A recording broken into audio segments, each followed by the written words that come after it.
Hello, everyone, and welcome back to Season 2 of Kickoff Conversations. My name is Zach, My name is Jaden. and we are very excited to have you back here for another year of the NFL. We're just going to start off with Week 4. Let's just get right into it. We've got a new little setup here. We're going to go over the games like so. So, first game of Week 4 we had was Thursday Night Football between the Seahawks and the Cardinals, with the Seahawks taking it 23-20. Now, I didn't watch much of this game. I was at the Jays game against Boston when this was going on. So, I was kind of just scrolling on Reel, watching what was happening. I do know that I believe the Cardinals were leading for... Or no, was it the Seahawks were leading for most of this game? Yeah. And then the Cardinals kind of made a comeback. And then in the fourth quarter, with time winding down, the Seahawks ended up winning it on a field goal. I know JSN was really huge down the stretch. First half was not really his, and then down the stretch he kind of came up big. So far, these Sam Darnold Seahawks are looking really, really good. A lot of people thought Sam Darnold was just a product of Kevin O'Connell over there in the Vikings scheme, but it seems like he actually is a pretty good quarterback. I don't know about Super Bowl winning, but he definitely is like a Pro Bowl level talent at quarterback. He's really good at creating for his wide receiver one, as we saw last year as well with Justin Jefferson. So if you want a wide receiver to turn into a star and kind of be just a pretty good playoff team, I think Sam Darnold is the quarterback that you want to go with. Yeah, for sure. I mean, as we see here, he had 242 yards, went 18 for 26, pretty solid. Kenneth Walker had a good game as well, as you mentioned, Jackson Smith and Jigba. And A.J. Barner with the touchdown catch. I really like A.J. Barner. He looks solid. Going over to the Cardinals side, Kyler Murray, 27 for 41, 200 yards, 2 interceptions, 2 touchdowns.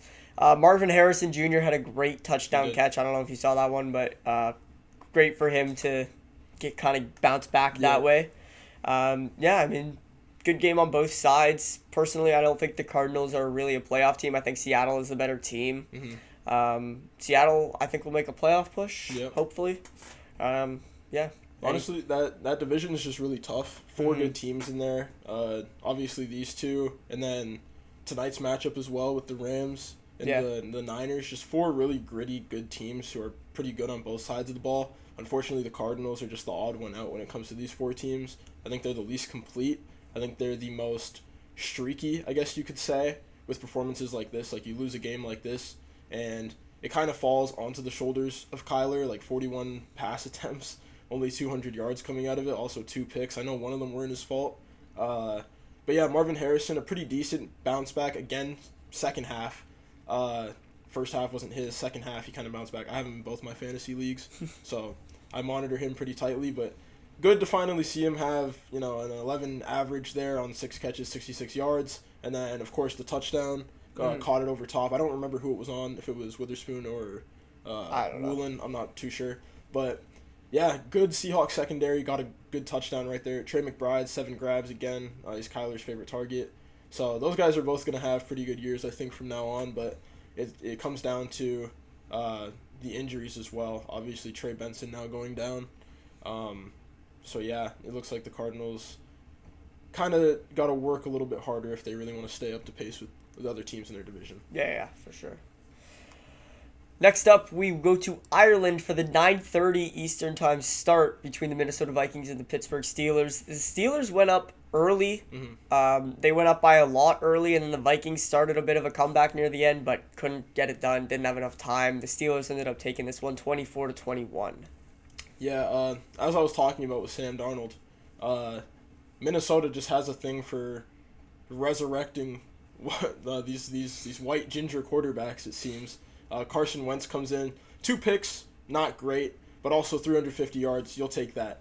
2 touchdowns as well in the absence of J.J. McCarthy. J.J. McCarthy was kind of failing to get the ball downfield. He was failing to move it to the receivers. He was kind of just checking it down and, screen plays and stuff like that. So it's good to see them with a quarterback there. Fake comeback in the fourth before the Steelers inevitably got their 3-point win.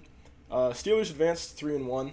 I think they'll inevitably be a pretty mid-playoff team, maybe the 5 or the 7 seed, somewhere around there. T.J. Watt grabbed an interception in this game. Again, I didn't really get to watch this game early on a Sunday morning. I'm trying to catch up on some sleep, man. School, you know how it is.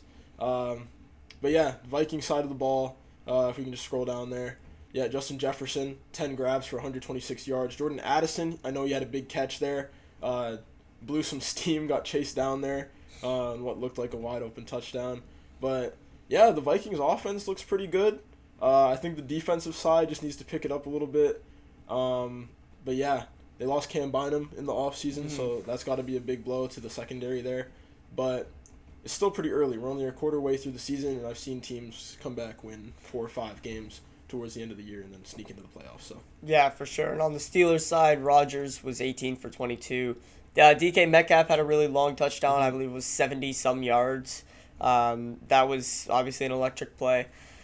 I mean, these two teams are both kind of mid-teams. I don't know a lot of people who really woke up to watch this game in particular. I was already up because I was at work. I got to watch it at work. But, yeah, it was an okay game. Yeah. It was fine. It's a good game. Kenny Gainwell, 2 touchdowns. Yeah. And Aaron Rodgers looking like he's kind of back a little bit. Only 4 incompletions, kind of crazy. Yeah. Next up, we've got the Washington Commanders losing to the Atlanta Falcons, and the Falcons really a bounce-back game here after losing 30-0 to the Panthers. Big news in this one was Jane Daniels and Terry McLaurin both on the injured list and probably will be, again, on the IR for Week 5. But, I mean, Marcus Mariota didn't play a terrible game. I mean, when you put up 27 points as a backup quarterback, I sure as heck wouldn't be complaining. Just the Commanders' defense couldn't stop Atlanta this game. Yeah, honestly, the big story of this game is just the 2 biggest offensive weapons on this team being out, and only losing by 7 to a pretty good football team despite what we saw in Week 3 in the Atlanta Falcons. Falcons, huge bounce back, lost 30-0, and then they come back. The other team nearly puts up 30, but they respond with 34. So, huge bounce back for the Falcons if they want to stay competitive as well. I feel like the NFC is pretty wide open this year. There's a lot of good to mid-level teams that could all sneak in at 9-8 or 10-7 and make a good playoff run.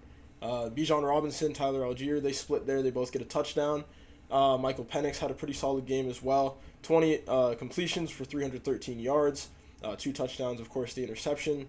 And Drake London had a really, really good game as well. 8 receptions, 110 yards, and a touchdown.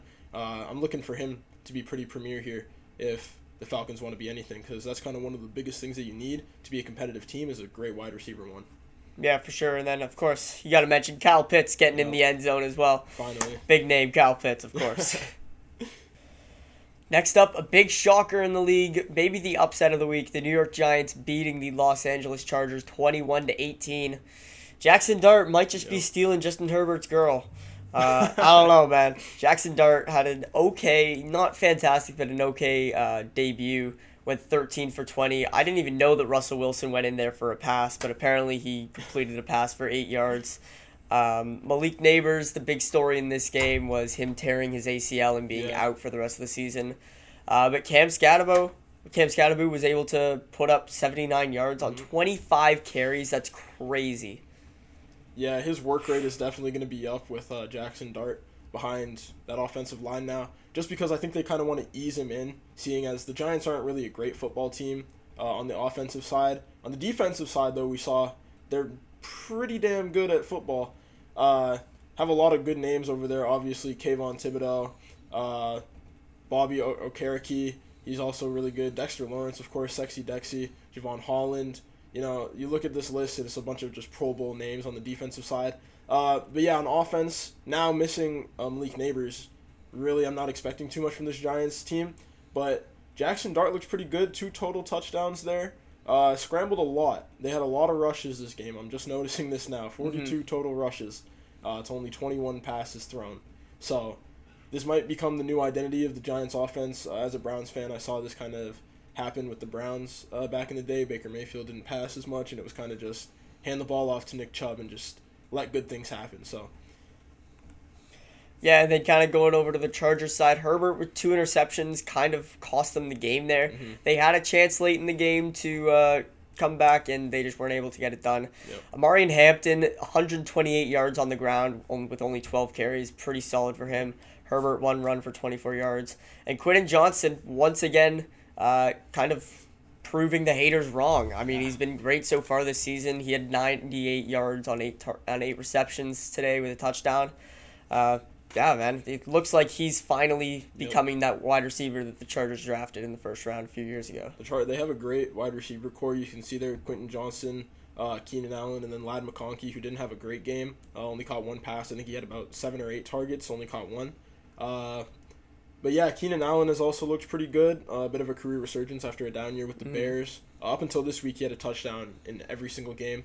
So that's obviously something to look at. But Justin Herbert, something I remember about one of his interceptions, he threw one to Dexter Lawrence. Mm-hmm. So, yeah, the Chargers were just lost this Sunday.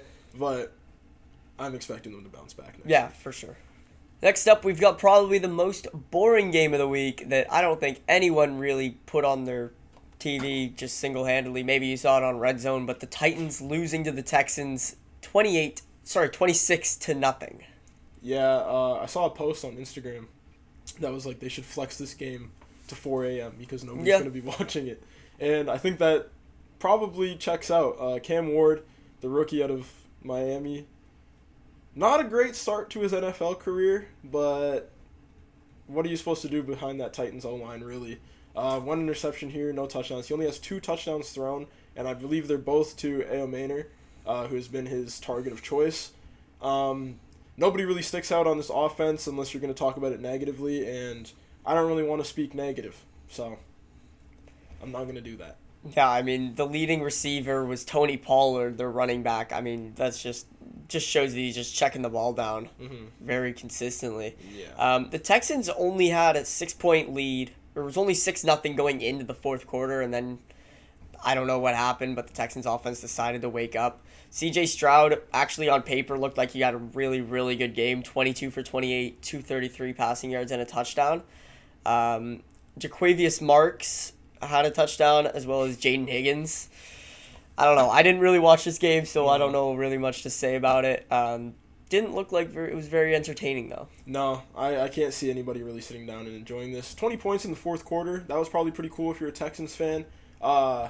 I just said like 30 seconds ago I don't want to speak negative, but unfortunately I'm going to have to about the Texans. Bunch of frauds. I don't think they're that good. I don't think beating a team, even if the other team puts up 0 with a rookie quarterback, I don't think that's very impressive.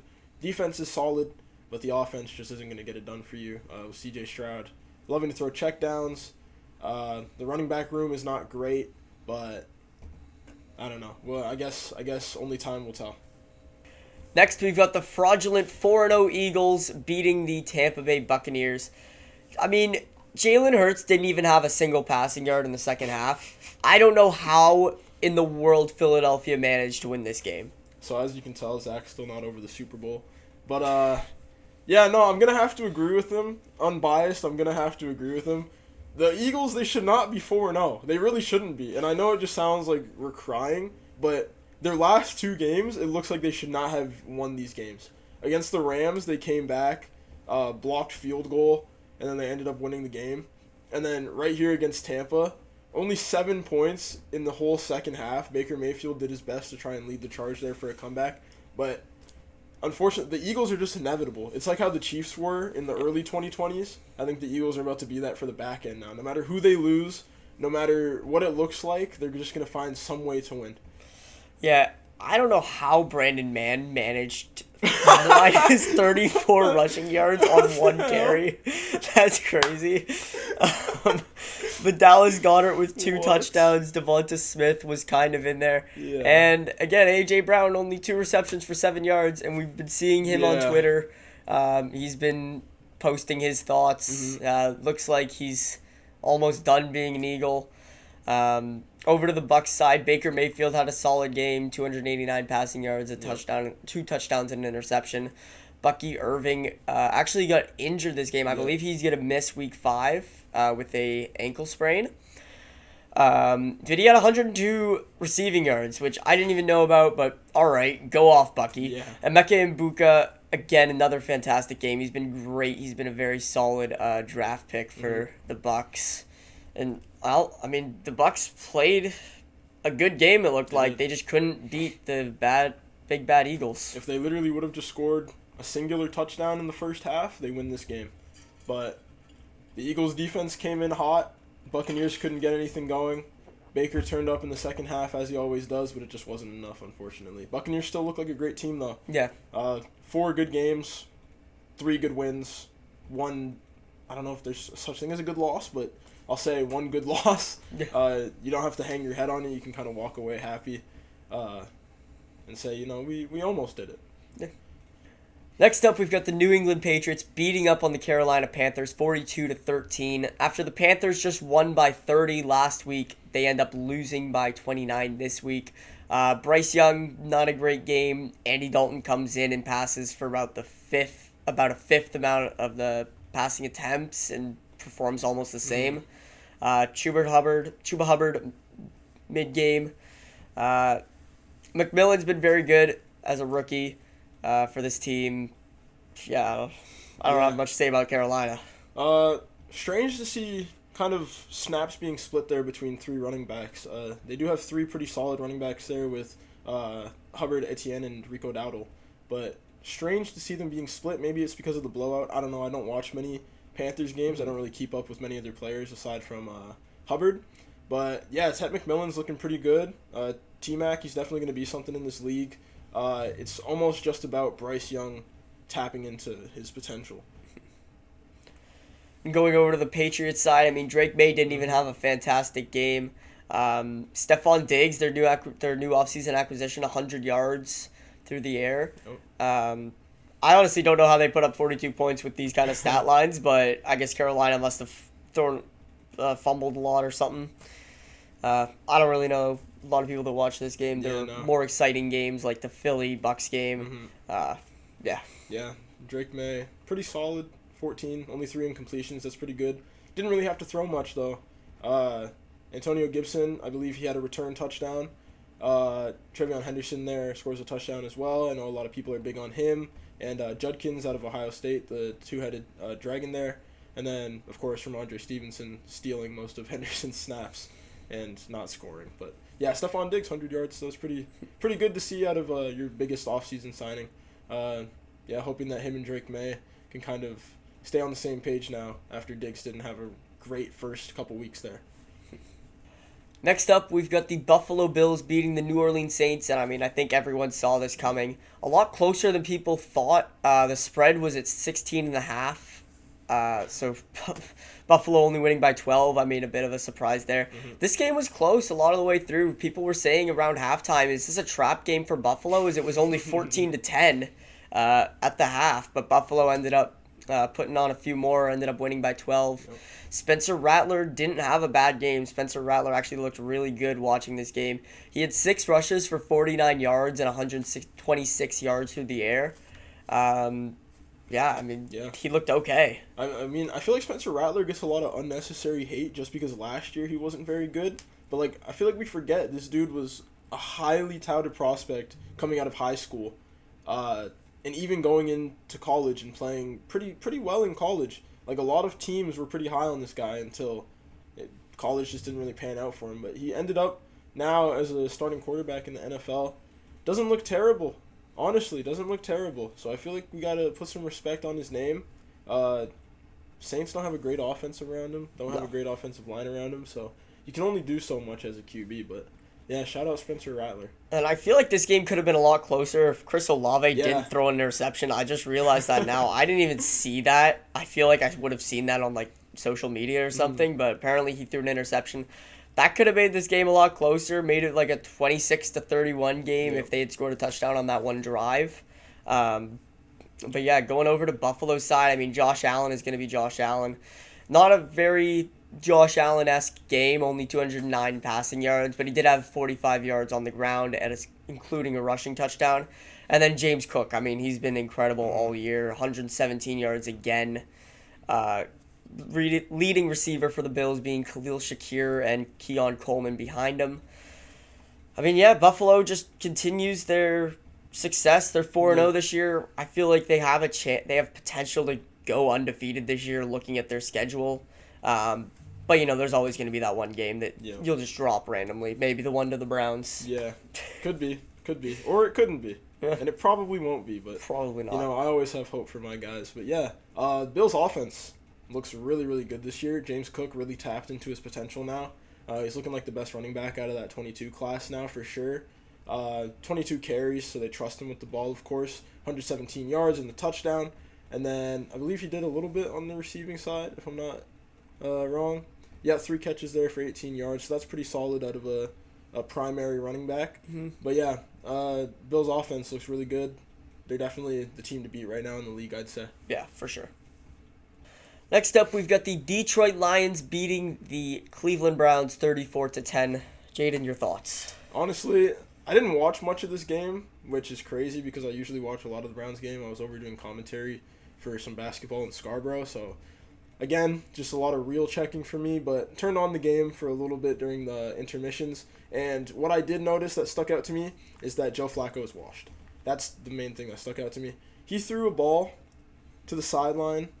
There was no Browns receiver even close, and he was trying to throw it out of bounds. It got intercepted, so that was just an immediate turnover. This game was close at the beginning, 7-7 after the first, and then it was 7-10 for a while until the Lions poured on another touchdown and a field goal to send it into halftime, as now not a close game.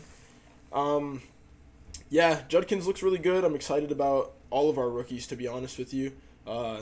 Fannin, Bond had a great game here. Judkins, and then on the defensive side, there's guys like Carson Schwessinger and, of course, Mason Graham.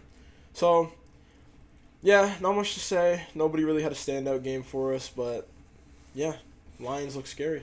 Yeah, and I mean, the Lions, wow, Jahmyr Gibbs, another 90-yard game. Jared Goff, 168 yards through the air. Amon-Ra St. Brown with 2 touchdowns. Yeah, I mean, the Lions love to pour it on against these quote-unquote bad teams. We saw them do it a few weeks ago to the Bears, where they won 52-17 or something like that. Yeah, I mean, Lions look scary. I think that if there was going to be a team to beat Philadelphia in the playoffs, I think it would be the Lions. Yeah, I agree with that. For me, it would either be the Lions or the Rams, just because the Rams have too much offensive firepower. They just love to go over the top. Puka, very, very versatile. He can do whatever he wants. But, yeah, when it comes to these Lions here, Jahmyr Gibbs is the first rusher to really attack this Browns rush defense, who was the best rush defense in the league. I think still remain, despite a game like this. But you see David Montgomery had 9 carries, just about 1 yard per carry after having about 150, I think, last week against the Ravens. So, yeah, seeing Dan Campbell and the Lions offense be able to kind of beat down on this Browns defense that we saw was so good against the Packers shows just how good of a team they are, especially after losing in week 1 to the Packers. It shows the improvements they've been able to make week by week, and they're now 3-1, I believe, since that loss. Yes. They're 3-0.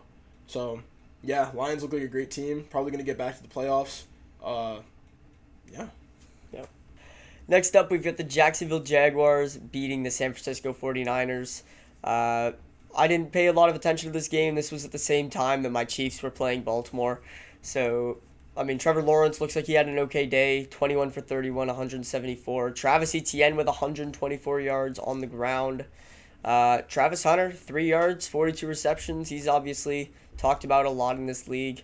I see that there was a punt return. Yep. Don't know who that is. Don't know who number. Oh, Parker Washington with a punt return. Love to see that. So that obviously helped the Jags on their victory. 49ers side, Brock Purdy had a really good game. 2 interceptions, however, kind of cost them, I guess, at the end. Christian McCaffrey, not really a Christian McCaffrey-esque game. 17 carries for 49 yards. However, 6 receptions for 92 yards. I mean, Christian McCaffrey is just so good. He was the number 1, or he was top 3 player, I believe, 2 years ago. Yeah. And then had the injury and has since fallen off in the rankings, but he's still super good when healthy. Yeah, no, this Niners defense has been really good, and despite this loss, it kind of feels like whoever's at quarterback for the Niners right now would be put up to succeed. Unfortunately, Brock Purdy takes a lot of risks, which ends up with the 2 interceptions. Jake Tonjes, though, has stood out to me since Kittle's gone down. He's looked really, really good. I think he has about 2 or 3 touchdowns this season. Lots and lots of yards on not many catches either. So, yeah, he's looked great. Of course, Sticky Ricky Pearsall looking to kind of break out this year. Honestly, a great story from him, getting shot rookie season, not playing, coming in at the end, just looking really good. But yeah, the Jaguars' offense was really, really stifling towards the end. Defense, of course, has been really good. I believe they lead the league in interceptions this year. Another 2, of course. Devin Lloyd caught them both. So yeah, Jags looking pretty good this year, which sucks for my Browns because we have their draft pick. Yeah. So hoping they kind of fall off Yeah. secretly. Next up, we've got the Los Angeles Rams giving the Indianapolis Colts their first loss of the season with Indiana Jones at quarterback for Indianapolis. Daniel Jones, another okay game. 262 passing yards. Jonathan Taylor, another 76 on the ground. A.D. Mitchell, he had a good game on paper. Yep. However, costed the Colts 2 touchdowns at the end with a holding and then kind of stopping on a route that could have gotten the Colts a touchdown on both of those plays. Jonathan Taylor had a touchdown removed because of the holding call from Adonai Mitchell. Yeah, A.D. Mitchell, I believe he fumbled one into the back of the end zone, let go of the ball prematurely there as well. So, good game on paper, but pretty much everything gets erased as soon as you make one mistake in this league, especially when it costs you a game like this against another good team. Had the chance to advance to 4-0 when nobody even thought they would win 4 total games this year. Yeah. So even despite the loss, honestly, Colts still looking really good. Daniel Jones still looking great. Matt Stafford, though, he made a joke about how his clone is looking good out there on the field because a lot of people can't believe that he's still doing it. But yeah, 375, 3 touchdowns. Probably the best or the second best quarterback performance of the week, honestly. Yeah. Looked really, really good. Kyron Williams and Blake Corum looked pretty good back there together. I think Corum will start to ramp it up as he gets more game experience. But yeah, Kyron's looked really, really good. And of course, Puka Nacua. Man, is it time for us to get a carbon copy of the Cooper Kupp year? Yeah. I think it's starting to pan out. I think he's on pace for 2,000 receiving yards. Yeah. Which is insane. He's looked so good these first 4 games of the year. 170, 13 catches. Like, this is a possible Triple Crown winner. It feels like he's scoring a touchdown every game. Like, just unreal stuff. Yeah, for sure. And I mean, I think Devontae Adams is also a big part in helping with that because you got to guard guys like Devontae Adams. Last year it was the guy you just mentioned, Cooper Kupp, who you had to guard. But yeah, it feels like everyone kind of on this Rams receiving team is able to do something. I mean, Tutu Atwell had an 88-yard reception for a touchdown. Kyron Williams is able to do it. Tyler Higbee. And then obviously you got Puka Nacua, who's one of the best in the league, and at the end of the year might be considered the best in the league because Justin Jefferson and Jamar Chase are not performing to their standards this year. Yeah, unreal stuff from the Rams. Next up, we've got the Bears beating the Raiders on a blocked field goal. They end up winning this one 25-24. Caleb Williams with a solid game, 22 for 37 with 212. Rome Odunze, Cole Kmet, both solid games. Once again, when we're talking about these teams that need wide receiver ones, when DJ Moore's not getting it done, DJ Moore's a leader. He's a stand-up guy. He's not going to complain about it because it's next man up mentality. Rome Odunze is going to step up, 70 yards, 4 receptions, and a touchdown. He's another guy just like Puka who has a touchdown in pretty sure every single game this year. Caleb has loved to target Rome. Rome's had, I think, 4+ catches in every single game as well. So he's looking really, really good. Caleb Williams, with him, it's kind of a tale of 2 halves in most of these games. First half of this game, he didn't look too great. And then the second half, he looked a lot better. Raiders, just not that good. I don't think a lot of people were super hyped about them during the preseason. Goodness gracious, Geno Smith just turning the ball over in bunches. Ashton Genty, though, had a really, really good game. I almost forgot about Genty back there. He returned to his original stance that he had it back in Boise State. And I believe he had like a 60-something yard touchdown to go along with this as well. So he's looking just back like himself. And, yeah, the future's looking pretty bright. Brock Bowers definitely has to get more touches and for more yardage as well. But we know Geno Smith doesn't like to throw to anybody who's premier on the offensive side of the ball. So, yeah, I mean, Genty had both of Geno Smith's passing catches. His only 2 receptions were receiving touchdowns. And then obviously the one on the ground, 3 touchdowns, and that equals 21 points, and then they put up another field goal. So Genty was kind of all this offense had this game, and it kind of seems like that's what it's going to be, him and Brock Bowers, for the rest of the year, really. Yeah, that's what they got to try and build on. Geno Smith is obviously not going to be your long-term quarterback. I don't want to use the term bridge because they did give him an extension as well. But you definitely have to look into, if you're the Raiders, drafting somebody who can eventually be the successor. Next up, we've got my Kansas City Chiefs coming back and beating the Baltimore Ravens 37-28. When I say come back, I mean they are so back. Let's go. Lamar Jackson, unfortunately, did have to leave this game with an injury, and he will be out for the next 2 to 3 weeks. But, I mean, Steve Spagnuolo, the Chiefs' defensive coordinator, has been able to contain Lamar throughout since Lamar's been drafted. I mean, Lamar is now 1-6 versus the Chiefs. They've just been able to contain him really well. Justice Hill had a really good game, averaging 25 yards a carry. But they were able to contain Derrick Henry to 5.2 yards a carry. Lamar Jackson, not a great game, but I think that he was playing a little bit hurt for a few snaps there near the end. And then Cooper Rush was able to come in. Zay Flowers, solid game. Justice Hill, a good game through the air. And then Mark Andrews had, I believe, 3 catches in like the first drive.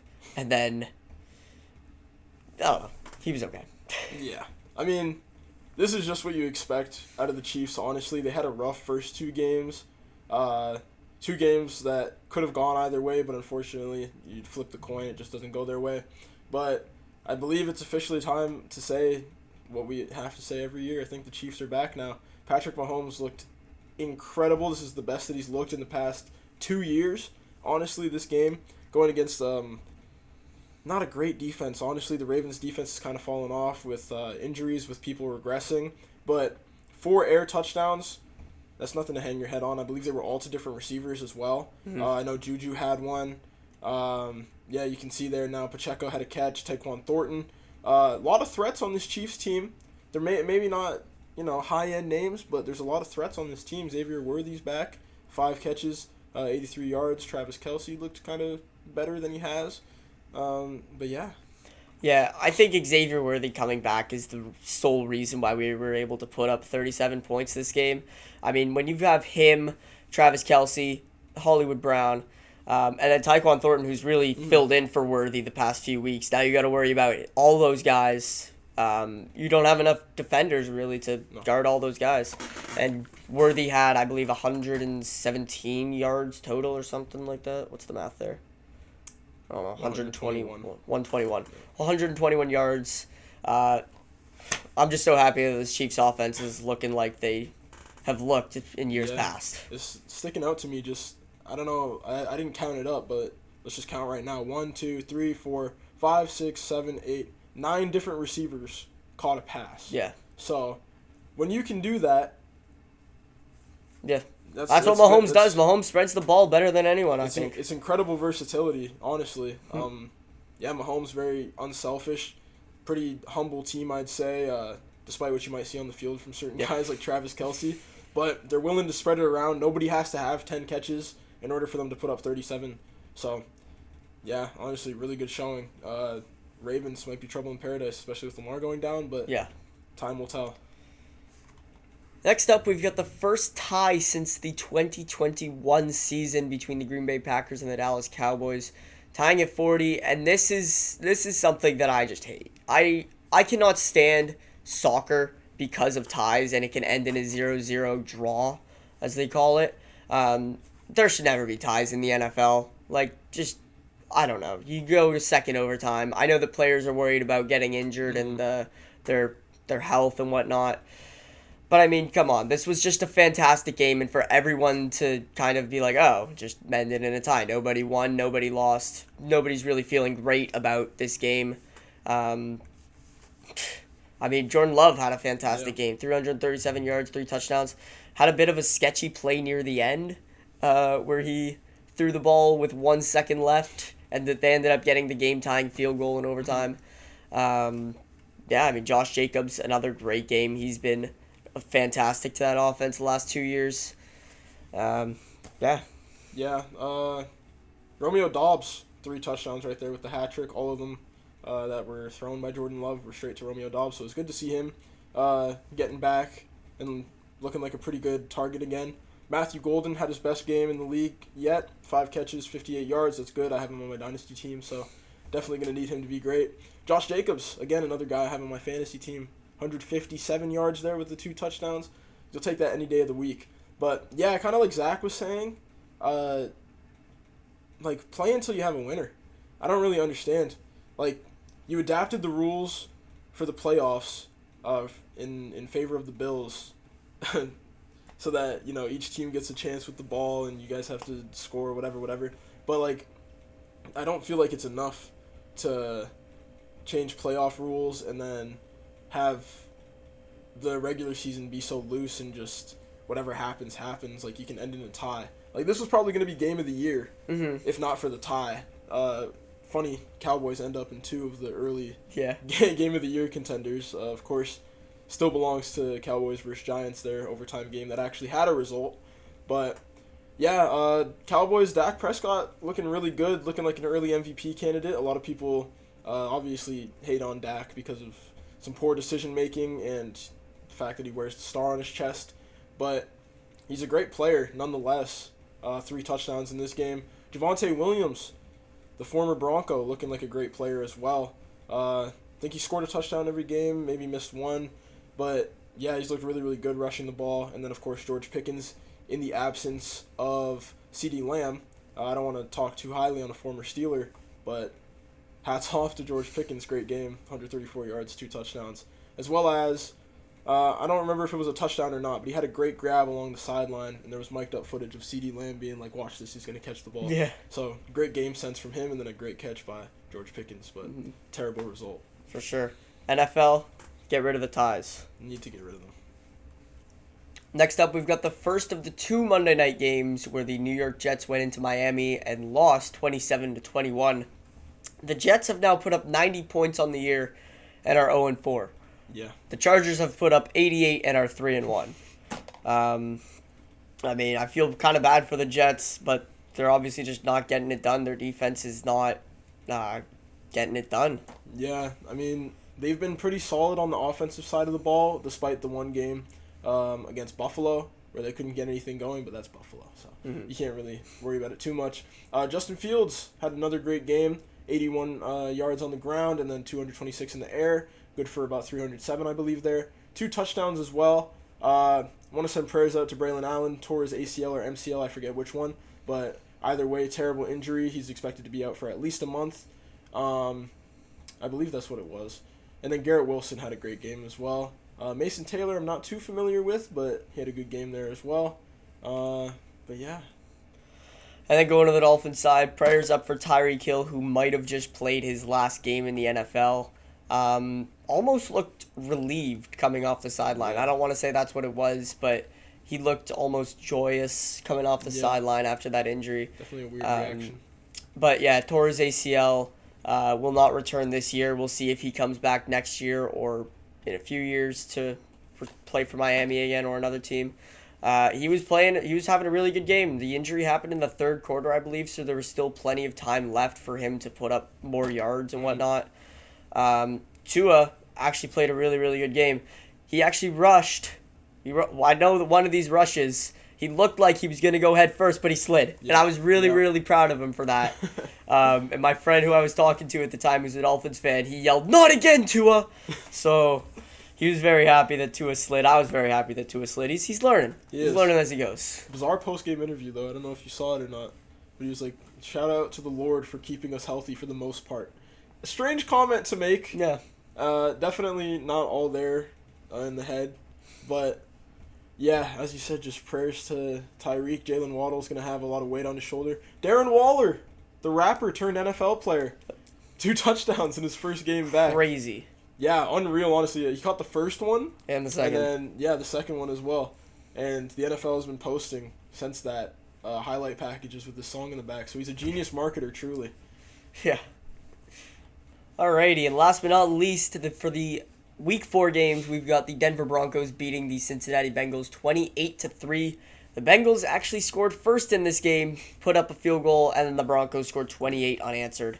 I mean, there's not really much to talk about on Cincinnati's side. I mean, Jamar Chase averaging 4.6 yards a carry, yards of reception. T. Higgins, 3 receptions. Chase Brown, 3 receptions. Chase Brown, 10 carries for 40 yards.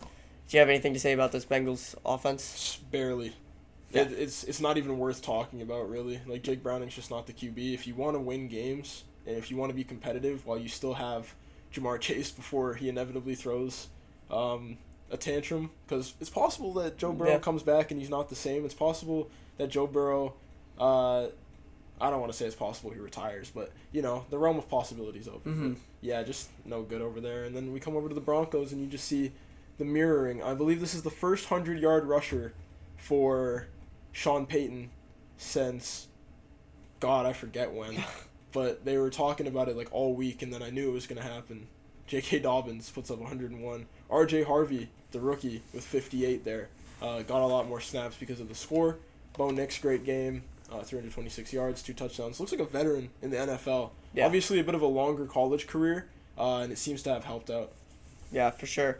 And I mean, R.J. Harvey, as well as having the 58 yards on the ground, also had 40 through the air. So almost a 100-yard game for R.J. Harvey. Yeah, I mean, this Broncos team looks pretty good. Yep. I know that it's a struggling Bengals team who doesn't really have a quarterback right now, but, I mean, anytime you put up 28 points, you got to earn it somehow. Yeah, of course. Hold your opponent to 3 as well. Like, this defense was really good. They had the Defensive Player of the Year, Nick Benito last year. Or no, sorry, Patrick Surtain last year. But Nick Benito was also up there and was one of them. So when you have 2 DPOY candidates, hold the other team to 3.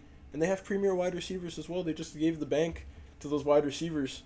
So, I mean, Bengals, we got to figure it out here. I mean, come on. Let's get it going. Yeah. Alrighty, so that was it for the Week 4 recap. Now on to our Week 5 predictions. Let's speed through these. Niners versus Rams tonight at 8:15 Thursday Night Football. Who do you got? I'm going to take the Rams in this one. Yeah, I agree. I'm taking the Rams as well. Vikings versus Browns in England, 9:30 start. Jaden, who do you got? Here we go, Brownies. Here we go. Dylan Gabriel's coming in. This is the spark that this team needs. We needed somebody behind that offensive line, that incredible offensive line that is able to move around and is able to hit deep targets. Dylan Gabriel's going to come in, the Hawaiian. He's going to take some shots. Browns by 1 million. I don't think the Vikings will win by 1 million, but I think that the Vikings will take this one in a really close one. But, I mean, the Browns, don't count them out, man. Dylan Gabriel, I think he'll play a great game. I think this will be a close one. This is actually one that I will probably wake up at 9:30 to watch. I'll be there. Yeah, I'll be there. Next, we've got the Cowboys versus the Jets. I'm going to take the Cowboys in this one after putting up 40 points against the Packers defense. I mean, the Jets might even put up 40, but they'll still probably lose. Yeah, I'm going to agree with you. I'll take the Cowboys here. They've looked a lot better than the Jets. Those Jets haven't looked terrible, but yeah, I'll take the Cowboys here. Next, we've got the Jackson Dart-led Giants against the Saints. I'm going to take the Giants in this one. I think Cam Scadaboo's going to have another great game. Jackson Dart, I think, is going to throw the ball a little bit more. And I don't think that Spencer Rattler and that... I don't think the Saints have a great defense. I don't think they're going to be able to put up enough against the Giants. Yeah, I'll take Big Blue to win this one. The exciting whites, Scadaboo and Dart, they look fun to me. Going to be a fun team. I think they're going to win their second straight game here. Yeah. Next up, we've got the Raiders versus the Colts, and I think that the Colts in Indianapolis, Daniel Jones will bounce back in this one. Yeah, I agree. Prediction for this game, I think Jonathan Taylor will have 3 touchdowns in this game. But yeah, Colts win. Yeah. Dolphins versus the Panthers is our next one, and I'm going to go with the Dolphins here in this one. Panthers didn't look great against New England, but who knows? Maybe they put up another 30-0 performance. Yeah, I'm going to take the Dolphins in this one. Tua's not going to be too distracted by having to throw to Tyreek Hill or hit a deep target. I think they're going to be able to play their game that they really, really want to play. Darren Waller is also a really good target out there, it seemed. So, yeah, I'm going to take the Dolphins to win this one. Broncos versus the Eagles, and unfortunately I have to take the Eagles to go 5-0 in this one. I hate doing that, but... Yeah, I'm going to agree with you. I think the Eagles win this one. Can't tell you how they're going to win it, but they will. Yeah. Texans versus the Ravens, and this is a tricky one because the Ravens are really banged up, but the Texans I don't think are a very good team. But I do think that Houston is going to walk out of Baltimore with a win, with Lamar Jackson being hurt. If they had Lamar, obviously, I think Baltimore by a million, but I think C.J. Stroud knows that their season is on the line here, and I think he's going to pull them with the dub. I think at home, I think the Dirty Birds take this one. I think the Ravens are going to end up winning. Cooper Rush usually has about one or two really, really good games when he comes in before he kind of flips and turns into Cooper Rush. So I think he's going to have one of his pretty good games here against the Texans. And I think the Ravens' offense is going to look pretty solid, even in the absence. And I think people are going to overreact, and then it's going to churn down. Next up, we've got the Titans versus the Cardinals. Jaden, who do you got? I'm going to take the Cardinals to win this one. Titans just haven't looked very good to me, and I think their first good game is going to have to be a home game with their fans behind them. I don't think they get it done in the desert, so yeah, give me the Cardinals. I'm going to take an upset here. I'm going to take the Tennessee Titans to win this game and Cam Ward to get his first NFL win. If you saw his post-game speech last week, I'm not going to repeat it, but he seemed like he was pissed off, and he's going to spread that into the locker room, and I think that everyone is pissed off in Tennessee. I think they're going to go out there, play their hearts out, and I think they get a win in Arizona. Okay. Next up, Buccaneers versus Seahawks. Who do you got? Now, this is one of the tougher ones for me. Two really good teams. I think I'm going to take the Buccaneers to win this one, though. Seahawks could lead at the half, but I'm just never going to count out my boy Baker. You know, I got love for him. So, yeah, I think the Buccaneers are going to walk out of this one with no Mike Evans. Chris Godwin is back, Emeka Egbuka. So, yeah, give me the Buccaneers. Yeah, I agree with Jaden on this one. Although you don't have Bucky Irving, I think that Baker Mayfield, he's so good at just slinging it down the field, and Egbuka has been so good at catching those deep balls. I think the Buccaneers walk out of the 12 with a win. Next up, we've got the Lions versus the Bengals, and I think that the Lions will put up another blowout win against another bad defense. Yeah, in the battle of the Jungle Cats here, I think the Lions are, untamable, honestly. No, I think the Bengals are going to get beat down. I don't think it'll be close. I'm hoping Jamar Chase has a good game here. Another fantasy player, I'm just so selfish. But yeah, I think Jahmyr Gibbs is going to have a huge game. Jared Goff could even take take advantage of a poor secondary over there in Cincinnati. I almost said Baltimore. Next up, we've got the Chargers versus the Commanders, and I think the Chargers will win at home. Justin Herbert, I think, is pissed off about losing last week, and I think that they're going to come out and start balling. Also, no Jane Daniels. I don't have a word on... I think he's playing this week. Is he? Yeah, he's playing this week. Okay, well, I think the Chargers still win. Yeah, I agree with you. I had the Chargers winning even before I heard about Jaden Daniels. Now that I hear Jaden Daniels is playing, I think it's just going to be a bit of a closer game. But yeah, I'll take the Chargers to bounce back after an embarrassing loss. I don't think they want to get embarrassed again heading home here. So yeah, give me the Chargers. Give me Justin Herbert to thug this one out.